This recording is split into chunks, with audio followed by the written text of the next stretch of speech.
For decades, Poland was viewed as a buffer state, a nation whose geography condemned it to be the battleground for larger powers.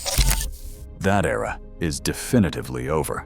Poland is currently executing the single most ambitious military expansion in the history of the NATO alliance. Warsaw is no longer content with relying on security guarantees from the West. Instead, it is building the largest and most lethal land army in Europe, surpassing the conventional capabilities of traditional powers like Germany and France. With defense spending surging to over 4% of gross domestic product, the highest ratio in NATO, and contracts signed for thousands of tanks and artillery systems, this is not a procurement cycle. It is a strategic resurrection. Poland has woken up to the reality of its geography, and it is hardening into the steel shield of the continent. The scale of the Polish rearmament program is difficult to comprehend without looking at the raw financial data. The 2025 defense budget is set to exceed $30 billion. But when combined with the Armed Forces Support Fund, total spending is racing toward 5% of gross domestic product. These figures represent a wartime economy in peacetime. Critically, this spending is driven by the Technical Modernization Plan, a roadmap that extends to 2035, with a value exceeding $130 billion. Unlike other European nations that debate budget increases in parliament for years, Poland is signing framework agreements today for equipment that will be delivered next month. The strategy is built on diversification. Warsaw is creating a dual-source supply chain, leveraging American high-tech systems, while simultaneously building a massive industrial partnership with South Korea to ensure domestic production capabilities. This ensures that in a long-duration conflict, Poland will not be beholden to slow foreign supply lines.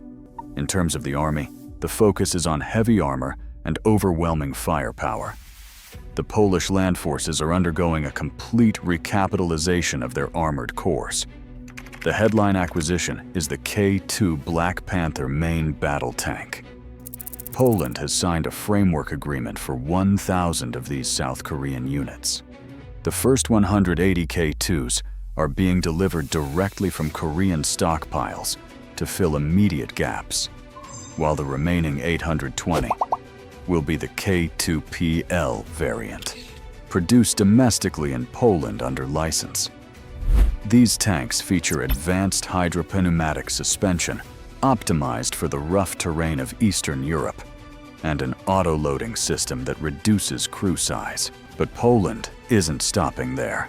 To complement the K2, Warsaw is acquiring 366 American M1A2 ATSASE PV3 Abrams tanks, the most advanced version in existence, alongside 116 older M1A1 tanks for immediate deployment. This creates a high-low mix of heavy American armor for breakthrough operations and agile Korean tanks for maneuver warfare. By 2030, Poland will field more modern main battle tanks than the UK, France, Germany, and Italy combined. To support this armor, the mechanized infantry is receiving the Borsuk, called Badger. It is a domestically designed and produced infantry fighting vehicle intended to replace the obsolete Soviet-era BBDP-1. The Borsuk is fully amphibious, a critical requirement for the lake-filled terrain of the Masurian district bordering Russia. It features the remote turret, armed with a 30mm cannon and Spike anti-tank guided missiles.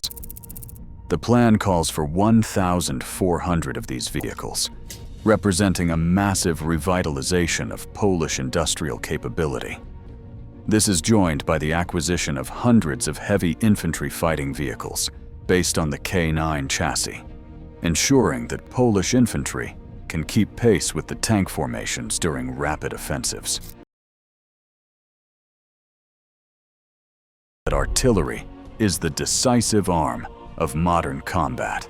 Poland has taken this lesson to heart and is building the most formidable artillery corps in NATO. The backbone of this effort is the K9 Thunder self-propelled howitzer. The framework contract covers 672 units. The initial batches are already in service, with later units to be produced in Poland as the K9P-L.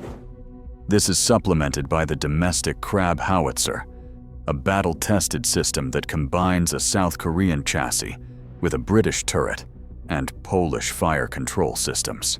But the true game changer is rocket artillery. Poland has moved to acquire 486 HIMARS launchers from the United States. To put that largely into perspective, the United States Marines and Army combined operate roughly 400 units. While negotiations on the final number and configuration are ongoing, the intent is clear: to create a wall of fire capable of halting an invasion force before it crosses the border. This is further augmented by the Chunmoo rocket system from South Korea, with 288 launchers ordered to ensure redundancy and supply depth. The Polish Air Force is shedding the last remnants of its Soviet heritage in a rapid transformation program. The vintage MiG-29s and Su-22s are being retired, replaced by a modern, network-centric fleet. The tip of the spear is the F-35A Lightning II. Poland has ordered 32 of these fifth-generation fighters. Their role extends beyond air superiority. They serve as sensor nodes, gathering data deep inside enemy airspace and relaying targets to the artillery and missile units on the ground. To support the F-35, Poland is expanding its fleet of F-16 fighters and has purchased 48 Fa-50 light combat aircraft from South Korea. The Fa-50 serves as a cost-effective trainer and patrol aircraft, freeing up the heavier jets for high-intensity missions. But the most significant shift in air power is occurring at low altitude. Poland has finalized a contract for 96 AH-64E Apache Guardian attack helicopters. This makes Poland the second largest operator of the Apache in the world, behind only the United States. Armed with Hellfire missiles and networked with Abrams tanks, these helicopters are designed specifically to destroy armored columns in the flatlands of Central Europe. For decades, Polish air defense was patchy and reliant on obsolete systems. That vulnerability is being addressed through the Vistula and Narew programs, creating the most integrated air defense network on the continent. The Vistula program introduces the Patriot PAC-3 MSE system. Poland is the first international customer to acquire the United States Army Integrated Battle Command System, IBCS. This software allows Polish commanders to link any sensor to any shooter, integrating Patriot radars with shorter range effectors. At medium and short range, the Narew program uses the British KMM missile family. These missiles are cold-launched, which means they are ejected from the canister before the motor ignites, concealing the launcher's location. This multi-layered shield is designed to protect critical logistical hubs like Rzeszów, which serves as the primary gateway for aid into Ukraine, and to defend Polish maneuvering forces from cruise missiles and suicide drones. Strategic deterrence is a new capability for Warsaw. Historically, Poland could only fight a defensive war on its own soil. The acquisition of JSSM-XR cruise missiles for its fighter fleet changes this dynamic. With a range of approximately 1,900 kilometers, these stealthy munitions allow Polish aircraft to strike strategic targets deep within Russia, including logistics centers and command bunkers, without leaving Polish airspace. Furthermore, Poland is seeking to participate in NATO nuclear sharing. While no official agreement has been reached, the political will in Warsaw is clear. They view nuclear deterrence as the ultimate guarantee of sovereignty in a neighborhood dominated by nuclear powers. Of course, mountains of steel and silicon are useless without the personnel to operate them. Poland faces a demographic challenge, but is attacking it with aggressive policy changes. The government has suspended the cap on active duty personnel and is aiming to double the size of the armed forces to 300,000 troops. This would make the Polish army the largest in NATO, after the United States and Turkey.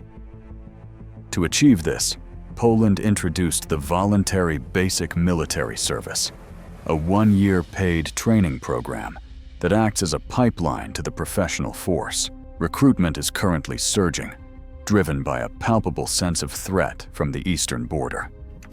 That surge is supported by the Territorial Defense Force, known as DWOT. These are light infantry units made up of part-time volunteers embedded in their local communities. In a conflict, they act as the eyes and ears, conducting ambushes, securing rear areas, and forcing an invader to fight for every meter of ground. Infrastructure is the silent enabler of this military machine.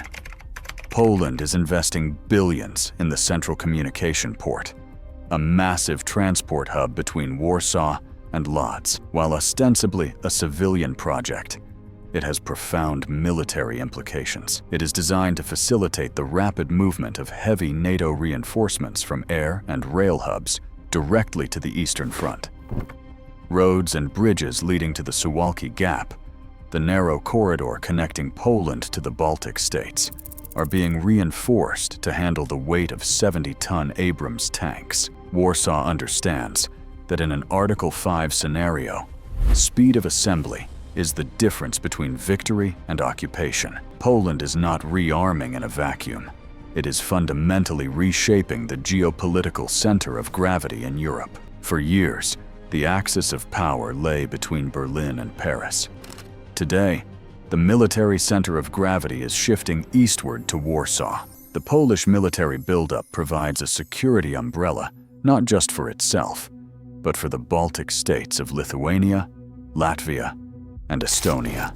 By positioning heavy mechanized divisions near the borders of Belarus and Kaliningrad, Poland effectively locks down the Russian exclave and threatens the flank of any Russian advance into the Baltics. This forward posture is a radical departure from the Cold War doctrine of trading space for time. Poland's new doctrine is not 1 inch. They intend to fight the battle at the border, utilizing their massive artillery advantage to destroy assembly areas before an enemy can cross. The speed and scale of this transformation carry risks. Integrating American, Korean, and British systems into a unified command structure is a logistical nightmare. The financial burden of sustaining 5% of GDP spending is immense and relies on continued economic growth. However, the Polish calculus is simple. The cost of deterrence is high, but the cost of occupation is infinite. By 2030, if current trajectories hold, Poland will possess a conventional land force capable of fighting a high-intensity war without immediate external support. They are transforming from a consumer of security into a provider of security, a shift that effectively ends the post-Cold War era in Eastern Europe.